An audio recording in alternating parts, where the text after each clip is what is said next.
देखिए हैं कि वही हैं कि किन्हीं और को प्रोजेक्ट कर रहे हैं वो लोग। यहाँ अभी तो सुनने में आया कि 2-3 बिहार के लोग आ गए प्रधानमंत्री की रेस में, सब जगह चुनाव हो रहा है। प्रिंस जी, जैसे नालंदा और सासाराम में अमित शाह जी की रैली से ठीक पहले जिस प्रकार की घटना होती है रामनवमी के दिन, तो इसे कैसे देख रहे हैं आप? मैं बिहार सरकार की जिम्मेवारी बनती है। ये लॉ एंड ऑर्डर जिस तरीके से बिहार में फेल हो गया है ये दर्शाता है। लेकिन नीतीश कुमार जी तो कुछ और आरोप लगा रहे हैं कि ये बीजेपी की चाल है। तो वो क्या कहेंगे कि हम फेल हो गए हैं हमसे बिहार संभल नहीं रहा है, वो इन्हें ना कहेंगे। किसी पे आरोप मरेंगे ना। बिहार जो जल रहा है आज के दिन, राघोपुर में जिस तरह की घटना घटी है और जिस तरीके से दिन दहाड़े लूट फसाद जो हो रहा है, जिस तरीके से हत्याएं हो रही हैं, जिस तरीके से शराब बिक रहा है, जिस तरीके से शराब के नाम पे गरीबों को जेल में डाला जा रहा है, इसका जिम्मेवारी लेंगे हैं? तो इस तरीके से अपनी विफलता को छुपाने के लिए दूसरे का नाम लेते हैं। नवादा से एक और सवाल उठता है कि अमित शाह जी नवादा के ही मंच पर ये कह देते हैं कि 40 सीटों पर कमल खिलेगा और नवादा की भी वो चर्चा करते हैं। चिराग पासवान जी जब प्रेस कॉन्फ्रेंस कर रहे होते हैं वे भी कहते हैं कि नवादा जिनका सीट है उन्हें इस बात की चिंता करनी चाहिए, वे आपकी पार्टी की ओर इशारा करते हैं। तो क्या माना जाए कि बीजेपी के साथ आप लोग भी सहज नहीं है और सुरक्षित है आपका ये सीट? अरे भाई, कौन दूसरा आदमी आके क्या बोल जाता है? कहावत सुने हैं ना, हाथी चले बाजार, उसके आगे क्या क्या होता है। काहे ये सब फालतू का बात कर रहे हैं? हम लोग ठीक है, हम लोग खुश हैं, हम लोग को मान सम्मान मिल रहा है, हम लोग तैयारी में लगे हैं कि भाई हम लोग कैसे जीते, हम लोग के अपने गठबंधन साथी को हम लोग कैसे जिताएं और आदरणीय प्रधानमंत्री जी को तीसरी बार देश का प्रधानमंत्री कैसे बनाए, फुल बहुमत के साथ कैसे बनाए, पिछले से भी ज़्यादा अच्छा हम लोग रिजल्ट कैसे लेके आए, हम लोग इस पर मंथन कर रहे हैं और आप लोग पूछ पकड़ के बैठे हैं। लेकिन 40 सीट पर तो बीजेपी तैयारी कर रही है ना, तो फिर आप लोगों का भी स्कोप नहीं बचता है ना उसमें? 40 सीट पे तो बढ़ा नहीं दीजिएगा। 40 सीट पे अगर हम लोग 6 सीट पे चुनाव लड़ते हैं, 5 सीट पे हम लोग 5 सांसद का चुनाव लड़ते हैं, तो उस पर क्या भाजपा नहीं लड़ेगी? भाजपा नहीं है, भाजपा कैंडिडेट नहीं होगा। अगर भाजपा बाकी सीटों पे चुनाव लड़ती है तो हमारे लिए क्या भाजपा मेरा कैंडिडेट नहीं है? तो हम तैयारी नहीं करेंगे? देखिए, ये बड़ा ही आप लोग प्रेस वाले हैं, बुद्धिजीवी लोग हैं, आप लोग चीज़ों को मोड़िए मत, आकलन करिए और चीज़ों को समझिए। बहुत सारी चीज़ों को छोटे शब्दों में भी बोला जाता है।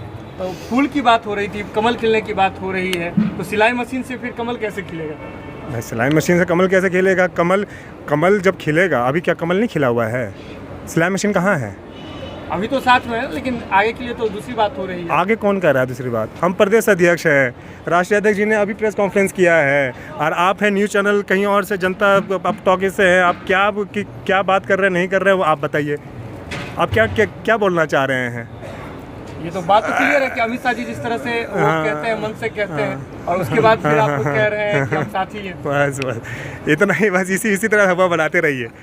यहाँ कोई दिक्कत नहीं, हवा बना। हम लोग का भी जब पार्टी कहीं जाके विस्तार करता है, हमारे कार्यकर्ता लोग, हमारे पदाधिकारी लोग 40 के 40 38 विधानसभा में हम लोग के जब दौरा किया गया तो हम लोगों ने अपने संगठन का वहाँ पर विस्तार किया, संगठन को मजबूत किया। हमने कहा आप यहाँ से उम्मीदवार निकालिए, कौन चुनाव लड़ने वाला है, नहीं लड़ने वाला है। अरे भाई, जब चुनाव की बारी आती है तो हम ये नहीं ना देखेंगे कि भाई क्या है, कौन है, मेरा कैंडिडेट है तो हम ही तभी लड़ेंगे, दूसरा है तो हम क्यों लड़े? भाई, हमारा जो गठबंधन धर्म है वो गठबंधन धर्म ये कहता है कि भाई हम को टिकट मिलेगा तो हम उसमें दमखम लगा के चुनाव जीतने का सुनिश्चित करेंगे, गठबंधन साथी इसमें मदद करेगा। और जहाँ गठबंधन साथी हमारा चुनाव लड़ेगा उसके सीट पे हम लोग दमखम लगाएंगे और हम लोग दमखम लगा के चुनाव जिताएंगे, ताकि जब वो जीते तो ये कहे कि भाई मेरी जीत में सबसे बड़ा श्रेय राष्ट्रीय लोक जनशक्ति पार्टी का है और हमारे आदरणीय राष्ट्रीय अध्यक्ष पशुपति कुमार पारस जी का है। आपके राष्ट्रीय अध्यक्ष भी अभी कह रहे थे कि बिहार में एनडीए में इकलौता बीजेपी की सहयोगी आपकी पार्टी है। बिल्कुल। क्या लग रहा है कि भविष्य में भी ऐसी ही बात रहने वाली है 2024 तक? बिल्कुल सही। 2 साल पहले भी आपने ये सवाल, आपने पता नहीं, आप तो थे नहीं शायद उस वक्त, 2 साल पहले भी मीडिया वाले पूछ रहे थे, 3 साल पहले भी मीडिया वाले पूछ रहे थे, 2018 में भी पूछे, 2017 में भी पूछे, 2015 में भी पूछे। तो सवाल थोड़ा सा बदलना चाहिए। हम लोग का स्टैंड क्लियर है और हम लोग जहाँ हैं हम लोग वहाँ खुश हैं, हम लोग को मान सम्मान मिलता है और हम लोग को कहीं जाने की ज़रूरत नहीं है। हम लोग का एक लक्ष्य है, वो आदरणीय नरेंद्र मोदी जी को पुनः भारत का प्रधानमंत्री बनाना और एक भारी बहुमत से सरकार बनाना। सर, बिहार सरकार नियत ये है उनका। आप एक बात बताइए, गठबंधन जो उन्होंने बदला, महागठबंधन साझा की सरकार बनाई, क्या नियत थी उसके पीछे? नियत क्या थी, नीति क्या थी? पिछले बार तो वो बोले कि मेरे जहन ने कहा कि बदल लो गठबंधन, तो तो इस बार आके दोबारा नहीं कह सकते कि मेरे जहन में, तो इस बार किसका नाम ले लिए? हमारे पार्टी के लोगों ने कहा, उन लोगों ने कहा कि आप गठबंधन बदल लीजिए जिन लोगों पे उनको विश्वास नहीं है कि अगले 25 में ये लोग किसी लायक हैं।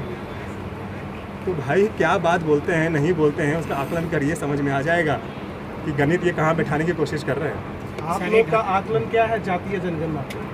देखिए, इसके लिए कोई राजनीति नहीं होनी चाहिए। जाति जनगणना अगर है, हो रही है, इसके हर एक जाति के हित में होनी चाहिए, लेकिन आपको ऐसा काम करना चाहिए जो कि इस काम से सभी जातियों को, सभी धर्म को, सभी लोगों को एक तरीके से उसको फ़ायदा पहुंचना चाहिए। जातीय जनगणना के पहले ही बहुत सारी विवाद उत्पन्न हो गए। ये है कि वही हैं कि किन्हीं और को प्रोजेक्ट कर रहे हैं वो लोग। या अभी तो सुनने में आया कि 2-3 बिहार के लोग आ गए प्रधानमंत्री की रेस में, सब जगह चुनाव